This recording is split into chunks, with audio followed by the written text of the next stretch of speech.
बिस्मिल्लाहिर्रहमानिर्रहीम। अस्सलाम वालेकुम फ्रेंड्स, मैं हूं वकास और आप देख रहे हैं लर्निंग फॉर हेल्प। आज मैं आपके साथ डिस्कस करने लगा हूं लेक्चर नंबर 28 जो हमारी सीरीज़ चल रही है CS502 की। तो आज का लेक्चर स्टार्ट करने से पहले आप सबसे गुजारिश है कि आप पिछला लेक्चर जो है ना वो लाजमी वॉच करें। क्योंकि ये वाला जो लेक्चर है वो पिछले लेक्चर से रिलेटेड है। अगर आपने अपने कंसेप्ट क्लियर करने हैं तो जो पिछले जो लेक्चर हैं, क्योंकि आपको पता है कि जो हमारा फाइनल सिलेबस होता है वो 23 से लेकर 45 तक होता है, तो आप से गुजारिश है कि पहले आप वो पिछले जो लेक्चर हैं इससे रिलेटेड वो आप ज़रूर वॉच करें। और आप मेरे YouTube चैनल पर जा सकते हैं, आपको ये मुकम्मल इसकी सीरीज़ मिल सकती है। ठीक है, अभी ये जो है हमारा 28 लेक्चर चल रहा है, तो इससे पिछले जो है ना वो आपको तमाम लेक्चर मिल सकते हैं। अच्छा जी, अब इसमें जो है हम सबसे पहले जो है वो टॉपिक ये कि डायग्राफ जो होता है उसमें जो नंबर ऑफ एजेस होते हैं ना वो coming out of a vertex is called out degree. ठीक है, मतलब जो अगर हमारे पास एक डायग्राफ है, मतलब ग्राफ की एक किस्म है ना, हमने पढ़ी थी डायग्राफ, ट्राइग्राफ वगैरह, मल्टीग्राफ। अच्छा, अब इसमें जो डायग्राफ होता है ना, अगर उसके एज जो हैं, ठीक है, वर्टेक्स से बाहर की तरफ जा रहे हैं, जैसे मैं अभी आपको दिखाता हूँ। अब ये देखें, अब ये जो वर्टेक्स है ये वाला वर्टेक्स है। अब इसमें टोटल वर्टेक्सेस कितने हैं? 4 वर्टेक्सेस हैं। अब इसमें टोटल एज जो बाहर की तरफ जा रहे हैं, आप देखें ये जो बाहर की तरफ जा रहे हैं इनको कहेंगे आउट डिग्री। ठीक है, आउट डिग्री। अच्छा, मतलब जो वर्टेक्सेस से बाहर की तरफ जा रहे हैं या दूसरे वर्टेक्सेस की तरफ जा रहे हैं तो वो उस वर्टेक्स की आउट डिग्री कहलाएगी, और जो इसके अंदर की तरफ आ रहे हैं वो उसकी इन डिग्री कहलाएगी। मतलब अब देखें, अब इस वर्टेक्स की इन डिग्री कौन कितनी होगी? 1 होगी। क्योंकि इससे एक ही इसकी तरफ आ रहा है। ठीक है, इसी तरह हमने इसकी आउट डिग्री और इन डिग्री को कैलकुलेट करना, बताना है। ठीक है, हमें एक ग्राफ दिया हुआ है नीचे।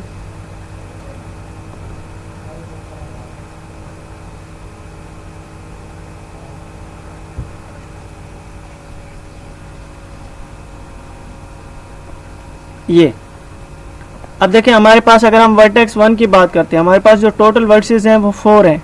अगर हम वर्टेक्स 1 की बात करते हैं, आप देखें इसमें से कितने जो एज हैं जो डायरेक्ट, क्योंकि ये डायरेक्टेड ग्राफ है, इसमें आप देखें एरो का निशान हमें शो करवाया गया है। अनडायरेक्टेड ग्राफ में एरो का निशान हमें शो नहीं करवाया होता। अब जो 1 है वर्टेक्स, इसके देखें आउट डिग्री कितने हैं? एक ये वाला बाहर की तरफ जा रहा है और एक ये वाला और एक ये वाला, तो इसकी आउट डिग्री 3 हो गई और इसकी जो इन डिग्री है वो 1 हो गई। इसी तरह अगर हम इस वर्टेक्स की कैलकुलेट करते हैं, इसमें देखें एक वर्टेक्स इसके अंदर की तरफ आ रहा है और एक बाहर की तरफ जा रहा है, तो इसकी इन डिग्री 1 है और आउट डिग्री भी 1 है।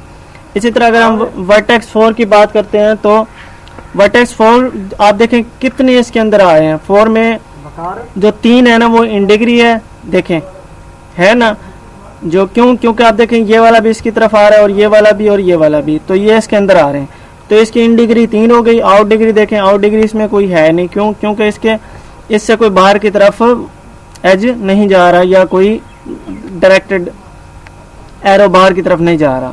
ठीक है, अगर हम 2 की बात करते हैं तो 2 में देखें एक इन डिग्री है और 2 आउट डिग्री है। क्योंकि इन डिग्री तो ये वाला हो गया और आउट डिग्री एक ये वाला और एक ये वाला। ठीक है, अच्छा जी, अब अगर हमारे पास एक ग्राफ हो, डायग्राफ, ठीक है, तो V आपको पता है कि सेट ऑफ वर्टिसेस होता है और E जो है वो सेट ऑफ एजेस होते हैं। तो इसमें जो इन डिग्री है is equal to out degree और ये सब के सब सेट ऑफ एजेस के बराबर होगा जितने उसमें एज होंगे। अब ये कोऑर्डिनेलिटी ऑफ द सेट है। ठीक है, सेट E क्या है? ये एजेस है, मैं आपको ऑलरेडी बता चुका हूँ। ठीक है, अच्छा, उसके बाद अगर अनडायरेक्टेड ग्राफ होगा तो उसमें जो वर्टिसेस और जो सेट ऑफ एजेस होंगे उसकी जो डिग्री होगी वो डबल होगी, यानी दुगना होगी। ठीक है, जो अब इसमें जो E है, E तो ये हमारा कहलाएगा cardinality of the set E। ठीक है, आप देखें ये जो मार्क का निशान आपको नज़र आ रहा है डिटर्मिनेंट का, ठीक है, इसका मतलब ये है कि कार्डिनलिटी है किसकी? सेट E की, तो इसमें नंबर ऑफ एजेस की बात होगी। अच्छा, फर्ज करें एक पाथ है वो डायरेक्टेड ग्राफ है। पाथ का क्या मतलब होता है? पाथ का मतलब होता है रास्ता। अब मतलब ये रास्ता है, यहाँ से हम चले, फिर यहाँ चले, फिर यहाँ पर रुके। ठीक है, तो जितने भी इसमें रास्ते में जो वर्टिसेस एज वगैरह आते हैं वो उसको पाथ कहलाता है। अ path is a directed graph is a sequence of versus, ठीक है, उसमें जो वर्सेस हो सकते हैं V0 से लेकर VK तक हो सकते हैं, ठीक है।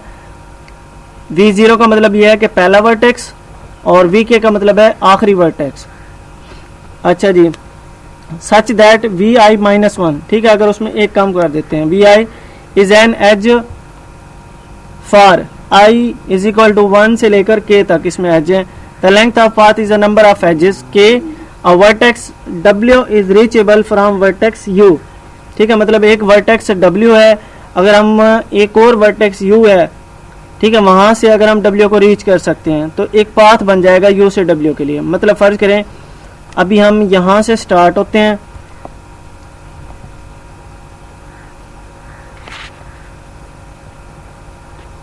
ठीक है, फर्ज करें हम यहां से स्टार्ट होते हैं, ये हमारा एक हो गया, उसके बाद हमने पहुंचना इधर है इस वाली जगह पे। अच्छा, इस रास्ते में जितने भी हमारे पास एजेस आएंगे, जितने भी वर्टेक्स आएंगे, ठीक है, यहाँ तक पहुँचने के लिए, हमारे लास्ट पॉइंट तक पहुँचने के लिए, तो ये सारे के सारे पाथ में आ जाएंगे, ठीक है, तो टोटल जितने भी बनेंगे वो पाथ में आ जाएंगे। तो ये हमारा ये इब्तदाई वर्टेक्स यानी कि हमारा V0 हो गया, ठीक है जी, यानी V0, और ये हमारा लास्ट वाला हो गया, ठीक है, K। समझ आ गई? तो इस तरह जो भी यहाँ से जितने भी वर्टेक्स रास्ते में आएंगे ये सारा का सारा इसका पाथ कहलाएगा। अगर हम इसको नाम दे देते हैं W का, या इसको U का, या इसको W का नाम दे दो, इसको U का नाम दे दो, तो कोई भी आप नाम दे सकते हो। अगर हम इसको रीचेबल, मतलब अगर हम W को U से रीच कर सकें या U को W से रीच कर सकें, ठीक है, तो रीचेबल है। तो जितने भी इसमें वर्टेक्स वगैरह आएंगे, जो एजेस आएंगे, वो उसका पाथ कहलाएगा। A path is a simple if all vertices except possibly the first and last are distinct, ठीक है, मतलब अलग हूं। अब मैं इसको रेज कर देता हूं,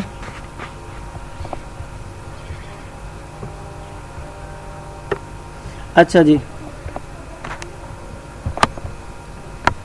अब इसमें देखें एक cycle in digraph is a path containing at least one edge, मतलब एक एज ऐसा हो। साइकिल का मतलब है चक्कर, मतलब जहां से चले हो आप वहीं पे पहुंच जाए। सर्कल का मतलब और साइकिल का मतलब यही है ना कि आप अगर यहाँ से स्टार्ट हुए हैं ऐसे फिर आप चले हैं, या आपका रास्ता जैसे भी था यूं है, जिस तरह भी था आप उसी पे पहुंच गए, ठीक है। तो ये एक साइकिल होता है, इसको हम साइकिल कहते हैं। तो साइकिल जब भी होता है जब जो उसका लास्ट वर्टेक्स होगा ना वो फर्स्ट वर्टेक्स भी हो, ठीक है, तो फिर ही साइकिल उसमें क्रिएट होगा। मसलन अब मैं आपको पीछे ये वाला देखें, अगर हम यहाँ से चलें, अब इसमें यहाँ से चलें और यहाँ इस पे वापस आ जाएं, ठीक है, तो ये एक साइकिल क्रिएट हो रहा है, इसको साइकिल कहेंगे, ठीक है। अब इधर से हम वापस इधर तो नहीं आ सकते ना, तो इसमें नहीं है। आगे हम मजीद एग्जाम्पल करेंगे तो आपको अच्छे से वाज़ेह हो जाएगा। तो ये तारीफ आपने याद कर लेनी है। साइकिल कब होगा? जब जो पहला वर्टेक्स होगा वो इक्वल होगा फाइनल वर्टेक्स के, मतलब पहला भी वही हो और फाइनल भी वही हो। उसके बाद जो हैमिल्टोनियन साइकिल होता है उसकी तारीफ यह है कि Hamiltonian cycle is the cycle that visit every vertex in a graph exactly once, सिर्फ और सिर्फ एक मरतबा उसको विजिट करना है, ये बात याद रखना है। हैमिल्टोनियन साइकिल में ये फ़र्क है। उसके बाद यूलेरियन साइकिल क्या होता है? Eulerian cycle is a cycle that visit every edge of the graph exactly once. तो इसकी डेफिनेशन भी आप याद रख लेना, अक्सर शार्ट में ये सवाल आपसे पूछे जा सकते हैं। तो ये जो चैप्टर आपका ग्राफ वाला चल रहा है ये बहुत ही इंपॉर्टेंट चैप्टर है। अच्छा, अब हैमिल्टोनियन में और इसमें यूलेरियन में क्या फ़र्क है? उसमें जो है वर्टेक्स हमने एक दफ़ा लाजमी विजिट करना है और इसमें एज को एग्जैक्टली एक दफ़ा लाजमी यानी कि विजिट करना है, सिर्फ और सिर्फ एक मरतबा, ठीक है, उसमें वर्टेक्स को और इसमें एजेस को। There are also path version, उसके छोड़े आप। अच्छा, अब इसमें देखें साइकिल इनडायरेक्टेड ग्राफ है। अब कैसे? अब देखें यहाँ से आए हैं आप, इधर आए, फिर इधर आए, फिर इधर से चल के फिर इधर आए और फिर दोबारा इस पे पहुँच गए, तो ये साइकिल बन जाता है, मतलब एक चक्कर बन जाता है। कैसे? अब देखें जो साइकिल जो बन रहा है वो किस किस का बन रहा है? आप एक से चले, 3 पे आए, 3 से फिर 4 पे, 4 से फिर 2 पे, फिर 1 पे, ये एक साइकिल बन गया। ये वाला साइकिल देखें, 1 3 4 2 1, ये आपका पाथ है, ठीक है भाई, इस तरह आपने चलना है, 1 से लेकर 3 पे जाएं, फिर 4 पे, फिर 2 पे, फिर 1 पे पहुंच जाएंगे। अब देखें पहला जो वर्टेक्स है वो 1 है और आखिरी वर्टेक्स भी 1 है, तो ये साइकिल हो गया। ठीक है, आप देखें पहला वर्टेक्स भी यहाँ से स्टार्ट होता है और हमारा आखिरी वर्टेक्स भी यही बनता है, तो ये एक साइकिल एक ही हो गया। उसके बाद एक और साइकिल आप देखें 1 से चलें, 4 पे आए, फिर 4 से 2 पे, फिर 2 से 1 पे, तो ये एक साइकिल एक और ये हो गया। उसके बाद एक और साइकिल देखें 1 से लेकर आप 2 पे आए और 2 से फिर दोबारा 1 पे चले जाएं, तो ये भी साइकिल हो गया। तो साइकिल की मेरे उम्मीद है कि आपको अच्छे से समझ आ गई होगी क्या होता है साइकिल। उसके बाद अगर ग्राफ में कोई भी साइकिल ना हो तो उसको हम ए साइक्लिक कहेंगे। ठीक है, a graph is said to be acyclic if it contain no cycle. ठीक है, अगर उसमें कोई भी चक्कर नहीं आता, मतलब जहाँ से आप चले हैं वहाँ पे नहीं पहुँच रहे, तो वो आपके लिए कौन सा ग्राफ होगा, ए साइक्लिक ग्राफ। ठीक है, उसके बाद जो कनेक्टेड होता है, कनेक्टेड ग्राफ ये होता है कि आप किसी भी वर्टेक्स से किसी भी दूसरे वर्टेक्स पर पहुंच सकते हैं। ठीक है, वो कनेक्टेड होते हैं, मतलब आप किसी भी वर्टेक्स से चलें, आप उस वर्टेक्स से उस ग्राफ के किसी भी वर्टेक्स पे पहुंच जाएं, उसको हम कहेंगे कनेक्टेड, मतलब एक दूसरे से जुड़े हुए। ठीक है, और अगर डायरेक्टेड ग्राफ हो, उसमें साइकिल भी ना हो, तो फिर उसको हम कहेंगे डायरेक्टेड ए साइक्लिक ग्राफ। याद रखें ये बात। ठीक है, ये डेफिनेशन है, ये आप कंसेप्ट अपने क्लियर कर लें, आगे हमारे काम आने हैं। तो एक ऐसा ग्राफ जिसमें कोई साइकिल ना हो, एक ऐसा ग्राफ जिसमें कोई साइकिल ना हो, उसको हम कहेंगे डायरेक्टेड ए साइक्लिक ग्राफ या DAG। ठीक है, तो इसकी डेफिनेशन ये है, directed graph that is a cyclic is called a directed cyclic graph. उसके बाद अब इसको जो ग्राफ को हम ना दो तरीकों से रिप्रेजेंट कर सकते हैं। एक होता है हमारे पास एडजेंसी मैट्रिक्स और एक होता है एडजेंसी लिस्ट। ये भी शार्ट का आपसे पूछा जा सकता है, क्योंकि फाइनल टर्म में जो सवाल होते हैं वो ज़्यादा होते हैं, 2-2 नंबर के, 3-3 नंबर के और 5-5 नंबर के, तो आप इनको लाजमी कर लेना, इधर से भी आपका शार्ट बन सकता है। अच्छा, अब ग्राफ को रिप्रेजेंट करने के लिए हमारे पास दो तरीके हैं, एक एडजेंसी मैट्रिक्स है और एक एडजेंसी लिस्ट है। एडजेंसी मैट्रिक्स आपको पता ही है, जैसे कि अब हमने इसमें काले वगैरह बनाने, मैट्रिसेस बनाने हैं। ठीक है, तो उसको हम शो करेंगे, उसकी वैल्यू यहाँ पे लिखेंगे ग्राफ की। ठीक है, ग्राफ की वैल्यू हमने लिखनी है मैट्रिक्स में भी और लिस्ट में भी। एडजेंसी लिस्ट आपने उसमें पढ़ी थी एक डाटा स्ट्रक्चर में, CS301 में लिंक लिस्ट। ठीक है, तो ये उसी की तरह की होती है एडजेंसी लिस्ट, इसमें पॉइंट करती है अगले को। ठीक है, अभी हम करते हैं वो ये। फर्ज करें एक ग्राफ है जिसके वर्टेक्सेस V और यानी सेट ऑफ वर्टेक्स V है और सेट ऑफ एजेस E है। वो डायग्राफ जब यानी कि उसमें n = V, फर्ज करें जो वर्टेक्स है उसका जो सेट है वो n के बराबर है और इसी तरह एजेस जो है वो E के। We will assume that the vertices of G are index. ठीक है, जो भी यानी कि उसके जो वर्टिसेस वगैरह हैं वो 1 से लेकर n तक हैं। अब एडजेंसी जो मैट्रिक्स है वो होना चाहिए n/n मैट्रिक्स, मतलब उसमें जितनी आप रोज लेंगे उतनी ही उसमें कॉलम भी होने चाहिए, मतलब कॉलम की तादाद रो की तादाद के बराबर हो। n/n का मतलब ये है। ठीक है, वो डिफाइन हमने करना है 1 से लेकर n तक, मतलब V और W दोनों की जो तादाद है, जो नंबर है वो 1 से लेकर n तक, 1 भी शामिल है और n भी शामिल है। ठीक है, उसके बाद ये फार्मूला है AVW 1, यानी अगर हम 1 से स्टार्ट करते हैं, VW का ताल्लुक है E से, नहीं तो फिर 0 अदरवाइज। उसके बाद एक एडजेंसी लिस्ट है, वो अरे होती है, ये एक अरे होती है एडजेंसी लिस्ट।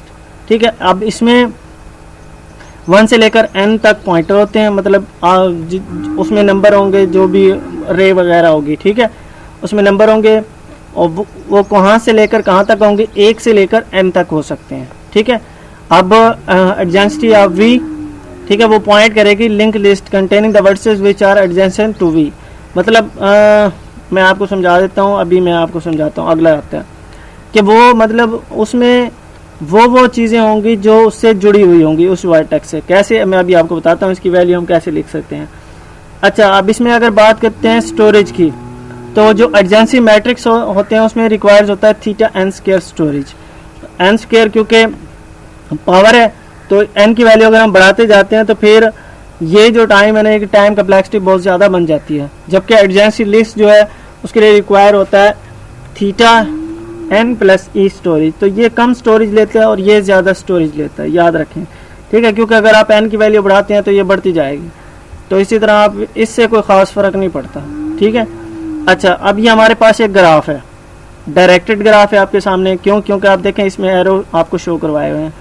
जो 1 वर्टेक्स है उस पे लूप है, लूप का मतलब ये है कि 1 से 1 पे ही आ रहा है, 1 से 1 पे ही आ रहा है। अच्छा, अब एक और देखें, ये जो एरो जा रहा है ये 1 से 3 पर जा रहा है और 1 से 2 पर जा रहा है, ठीक है। अब इसमें 1 से 3 है, एक 1 से लेकर 1 पर आ रहा है और 1 से लेकर 2 पर, 1 से लेकर 3 पर। इसी तरह अगर हम 2 की बात करते हैं तो 1 की तरफ कोई भी नहीं जा रहा, सिर्फ 2 से 3 की तरफ जा रहा है एरो। और अगर हम 3 की बात करते हैं तो 3 से कोई एरो जो जा रहा है वो ये वाला है, ठीक है, यानी 3 से 2 की तरफ जा रहा है। तो 2 से 3 की तरफ भी एक है और 3 से 2 की तरफ भी एक है। अब अगर हमने इसको जाहिर करना होगा, इनको रिप्रेजेंट करना होगा मैट्रिक्स में और लिस्ट में, एडजेंसी लिस्ट में, तो हम इसको ऐसे लिखेंगे। ये हमारे पास वर्टेक्स हैं, ये हम उनके लिख लेंगे 1 2 3 1 2 3। फिर आप अब देखें 2 रेज़ टू पावर n है ना, सॉरी n की पावर 2 है, तो कितना बने? अब देखें 3 3 9 3। अब हम अगर हम इसको रिप्रेजेंट करते हैं, अब देखें 1 से लेकर 1 पर उसकी हम वैल्यू लिखेंगे, ठीक है। ये जो आपके सामने मैट्रिक्स दिया गया है इसके अंदर हम इसकी वैल्यू लिखेंगे। अगर तो उसी वर्टेक्स से चलकर उसी वर्टेक्स पे पहुंच रहे हैं तो, या एक वर्टेक्स से दूसरे वर्टेक्स पे अगर कोई एरो मौजूद है तो उसकी वैल्यू हम 1 लिखेंगे, और अगर उस पे मौजूद नहीं है तो उसकी वैल्यू हम 0 लिखेंगे। अगर हम इसको पढ़ते हैं 1 से 1 पे, 1 से 1 पे मतलब 1 से 1 की तरफ एरो कोई है, हाँ जी ये वाला है 1 से 1 पे, तो देखें इसकी वैल्यू हमने लिख दी 1। अब हम देखें आगे चले 1 से लेकर 2 पे, मतलब 1 से 2 पे कोई एरो आ रहा है, देखें 1 से 2 पे कोई एरो मौजूद है, बिल्कुल है, ठीक है। आप देखें एक एरो ये वाला आ रहा है, तो हम इधर इसकी वैल्यू 1 लिख देंगे। इसी तरह अगर हम 1 को रीड करते हैं 3 की तरफ, 1 से 3 की तरफ, तो फिर भी देखें आप ये वाला एरो जा रहा है, तो हम इधर भी एक वैल्यू 1 लिख देंगे। अब देखेंगे हम 2 को बात, अगर 2 वर्टेक्स की बात करते हैं, 1 वर्टेक्स हमारा क्लियर हो चुका है। अब हम 2 की बात करते हैं। अब देखें 2 से 3 की तरफ सिर्फ एक है, बाकी आप देखें 2 से 1 की तरफ है, नहीं है, तो हम 2 से 1 की तरफ, ठीक है, 2 से 1 की तरफ, तो इसके दरमियान जो वैल्यू हमारी आएगी वो आएगी 0। क्यों? 2 से 1 की तरफ कोई भी नहीं है। फिर हम 2 से 2 की तरफ देखते हैं, 2 से 2 की तरफ भी कोई नहीं है, क्योंकि इसके ऊपर कोई लूप नहीं है, तो 2 से 2 पे 0 लगाएंगे। अब हम पढ़ते हैं 2 से 3 की तरफ, 2 से 3 की तरफ, देखें 2 से 3 की तरफ एक एरो है, तो इधर हम वैल्यू 1 लिख देंगे। इसी तरह हम 3 को भी करेंगे, 3 जो वर्टेक्स 3 है इसका भी देखेंगे। अब 3 से 1 की तरफ कोई है, देखें नहीं है, कोई भी नहीं है, तो हम 0 लिख देंगे। फिर हम 3 से 2 की तरफ देखें, एक एरो जा रहा है, तो हम इधर वैल्यू 1 लिख देंगे। अब 3 से 3 की तरफ कोई है, नहीं है, तो हम इसकी वैल्यू 0 लिख देंगे। ये एडजेंसी मैट्रिक्स है, इस तरह आप इसको रिप्रेजेंट कर सकते हो। आपको कोई भी ग्राफ दिया जा सकता है फाइनल टर्म में, आपको कहा जा सकता है कि आप इसको एडजेंसी मैट्रिक्स या एडजेंसी लिस्ट में जाहिर करें या दोनों में जाहिर करें, तो आपने इस तरह जाहिर करना होगा। उम्मीद है आपको मैट्रिक्स की समझ आ गई होगी। अब हम पढ़ते हैं लिस्ट को। अब देखें ये हमारे पास ये उसके जहाँ पे करंट पॉइंटर है, अब देखें 1 2 3, ठीक है, 1 2 3। अब देखें 1 से 1 की तरफ कोई है, 1 से 1 की तरफ है, बिल्कुल हमने इसको रिप्रेजेंट कर दिया, ठीक है। उसके बाद फिर देखें 1 से 2 की तरफ, 1 से 2 की तरफ, 1 से 2 की तरफ है, ठीक है। उसके बाद देखें 1 से 3 की तरफ, 1 से 3 की तरफ, बिल्कुल है, 1 से 3 की तरफ है, और कोई चीज़ नहीं है तो हम आगे लाइन लगा देंगे, मतलब नल हो गया। अब ये इससे आगे कुछ भी नहीं है, ठीक है। अब देखें 2 से 3 की तरफ, 2 से 3 की तरफ 1 एरो है, बिल्कुल है, और कोई एरो किसी और तरफ नहीं जा रहा, तो फिर हम ये लाइन आगे से ऐसे लगा देंगे, इसका मतलब है स्टॉप, नल। अच्छा, फिर देखें 3 से 2 की तरफ, बिल्कुल है, तो हम 3 से 2 की तरफ है, उसके बाद हम नल लगा देंगे, मतलब हमारा यहाँ पे स्टॉप हो चुका है, ठीक है। तो यहाँ पे जो लेक्चर है 28 ख़त्म हो जाता है। उम्मीद है आपको ये लेक्चर बहुत अच्छे से समझ आया होगा। फिर भी अगर समझ नहीं आया तो आप मुझसे कमेंट सेक्शन में कोई भी इससे रिलेटेड आप सवाल मुझसे कर सकते हैं, मैं आपको इंशाल्लाह जल्द से जल्द जवाब दूंगा। तो जो लोग चैनल पर न्यू हैं उन सबसे गुजारिश है कि चैनल को सब्सक्राइब कर लीजिए, क्योंकि आप लोगों की सपोर्ट ही की वजह से हम आगे ग्रो करेंगे इंशाल्लाह। तो मुझे आपकी सपोर्ट की भरपूर ज़रूरत है। उम्मीद है वीडियो लेक्चर आपको समझ आया होगा। तो सब्सक्राइब करने के बाद वीडियो को लाइक करना मत भूलिएगा और ज़्यादा से ज़्यादा इस वीडियो को शेयर कीजिए ताकि दूसरों तक इसका फ़ायदा पहुंच सके। मिलते हैं नेक्स्ट लेक्चर में, तब तक के लिए अल्लाह हाफिज़।